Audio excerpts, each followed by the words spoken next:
Welcome to the Made You Think podcast.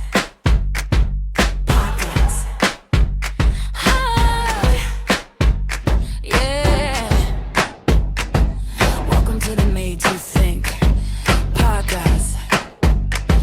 Welcome to the Made You Think podcast. Welcome back to the Made You Think podcast. I am your host, Megan Scorp. Before we jump into today's topic, let me take a second to remind you that everything I share on this show comes directly from my own life experiences, observations, victories, mistakes, and a few lessons life made absolutely sure I learned not once, but twice. I am not a licensed therapist, a counselor, or a mental health professional.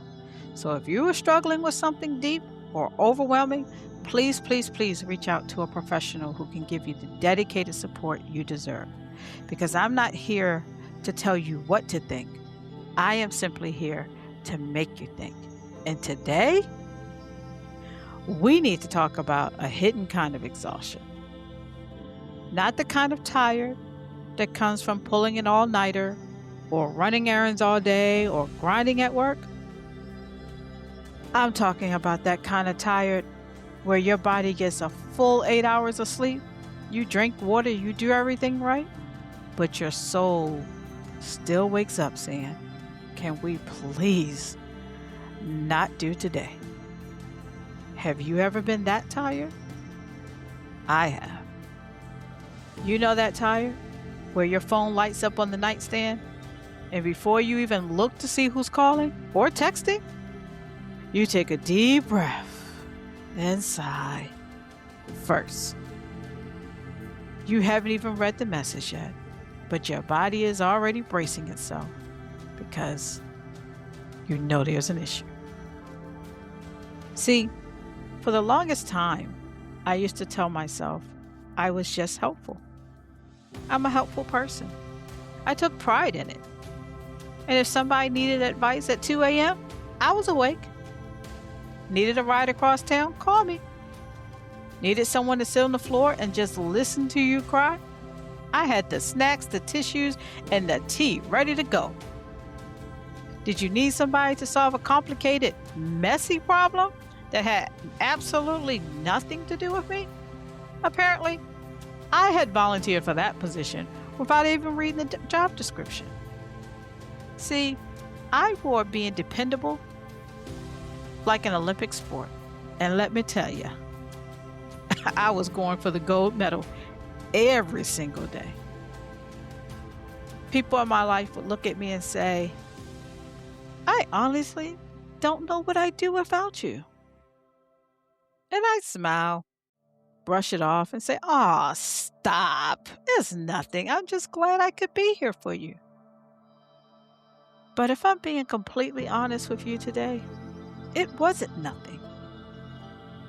I needed to hear that. I craved that validation.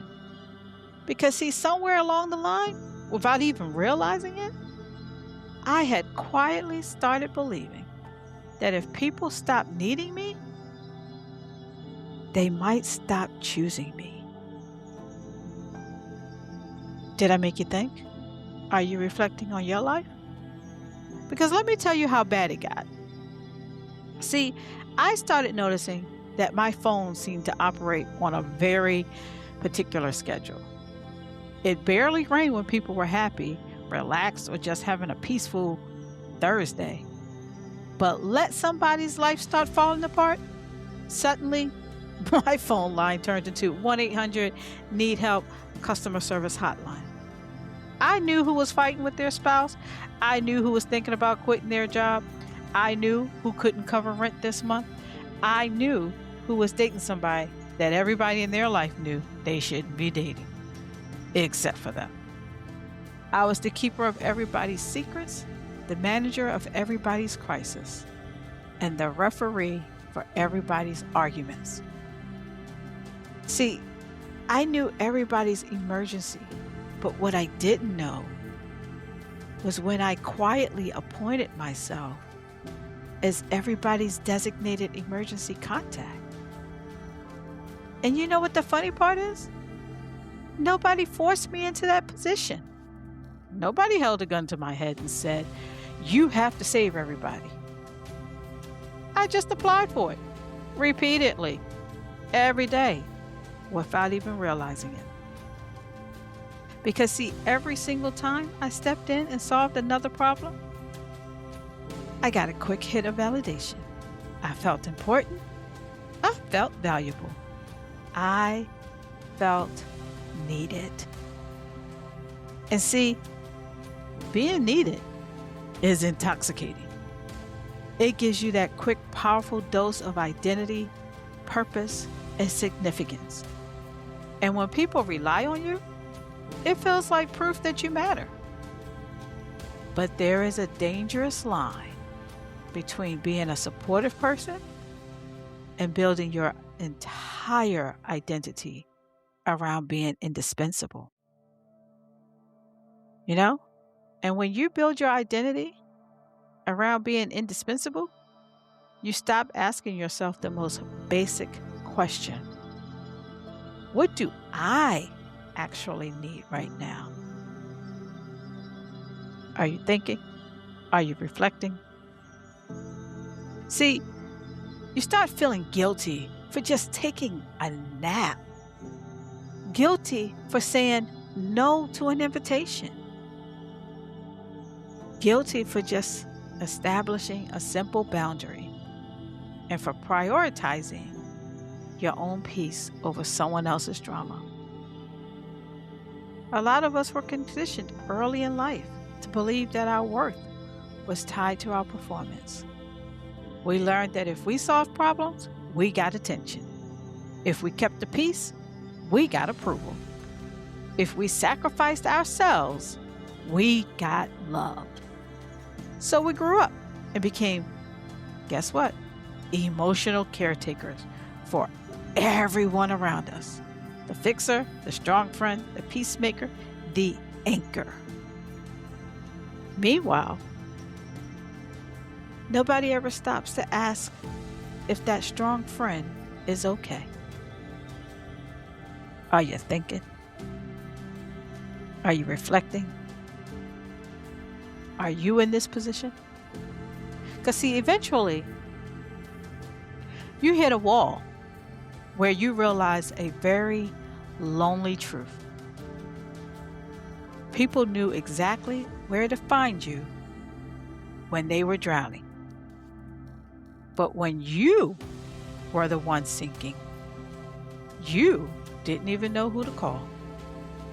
Can I get a witness? See, here's something I had to face about myself. A lot of people who constantly rescue others are secretly hoping that somebody will finally step in and rescue them too. But instead of being vulnerable and asking for help, you know what we do? We double down on just being useful. Because usefulness feels safe. Usefulness keeps us in control. Vulnerability feels scary. But being the fixer allows us to hide and no one sees it. See, we can tell ourselves internal lies. If I help them enough, maybe they won't abandon me. If I sacrifice enough of my comfort, maybe they'll finally value me. If I stay busy fixing everybody else's problems, maybe I won't have to look in the mirror and face the unhealed parts of my own. See, I remember one particular situation where I was helping someone through a massive personal crisis. And then the next week, the exact same crisis happened. And the week after that, the exact same story. So every Thursday, we would just sit down, have the exact same 2-hour conversation. I would give the exact same heartfelt advice. They would nod, shed a tear, agree, and promise to make the exact same changes we've talked about. And then, of course, next Thursday, guess who was right back on my couch? See, at some point, the light bulb finally went off in my head. And I realized I wasn't actually helping them anymore. I was just literally renting emotional furniture to them. They had fully moved into my mental peace, set up camp, and just wasn't paying a single dime in utilities for that peace. And that brought me to one of the hardest lessons I ever had to digest. Sometimes helping isn't compassion. Sometimes it's interference. Let me say that one more time. Sometimes helping isn't compassion. It's interference. Did I make you think? Let that settle in your soul. Because see, when you rush in to fix every problem, solve every mistake, and cushion every fall for the people in your life, you're not always showing love. And that might not feel right. Because sometimes you're stripping them of the opportunity to discover how strong they actually are. In the Bible, it talks about Jesus making them fishers of men instead of being a fisherman. See, I wasn't just carrying their burdens. I was accidentally carrying them away from their own personal growth. Did I make you think? See, giving to others from your overflow feels beautiful and fulfilling. But giving to others from total emptiness? That's not love. That's survival mode. And see, you cannot pour healing into someone else's life using a cup you keep handing away. So you may ask, all right, I got you. So how do I break this cycle? How do I step down from being the default savior in everyone else's story? Well, can I tell you what finally changed my life? I stopped measuring my personal value by how many people needed me. And I started measuring my values by how much internal peace I had. At first, I'm not going to lie, it felt deeply selfish. I had spent years believing that exhaustion was the ultimate proof that I was loving people well. I thought if I wasn't wiped out at the end of the day, I hadn't done enough. Turns out, I wasn't loving people well. I just wasn't loving myself at all. And that is a massive, massive difference. See, today, I still love helping people. In fact, I probably help people more in meaningful ways now than I ever did before. But the difference is the motive. I don't help people because I'm terrified they'll walk away if I don't help them. I help because I genuinely have the capacity and I choose to do so. And when I need rest, I rest without explaining myself. When I need to say no, I say no without writing a 3-paragraph apology text. See, when someone else's emergency clearly belongs to them, I lovingly let it stay theirs. Can I get a witness? See, this is not because I don't care anymore or I don't love people anymore, but it's because I finally learned that taking care of my own nervous system is my primary responsibility. So if you've been carrying the weight of the world on your shoulders lately, consider this your official episode and your official permission slip. Giving you the permission that you do not have to answer every single text the second it hits your phone. You do not have to solve every crisis that lands in your lap. You do not have to earn your right to exist in people's lives by completely burning yourself out. You are worthy on your quiet days. You are worthy on your unproductive days.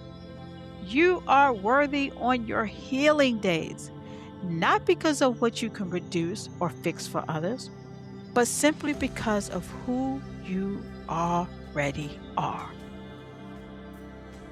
I hope that helps. I hope that I made you think. Because I thank you so much for spending time with me today on Made You Think. And if this conversation hits close to home, I want you to take a slow, deep breath right now. Let your shoulders drop away from your ears and give yourself permission to let go of weight that was never yours to carry. And before we wrap up, I want to leave you with one final thought. Remember that being helpful can easily cross the line into a subtle form of servitude.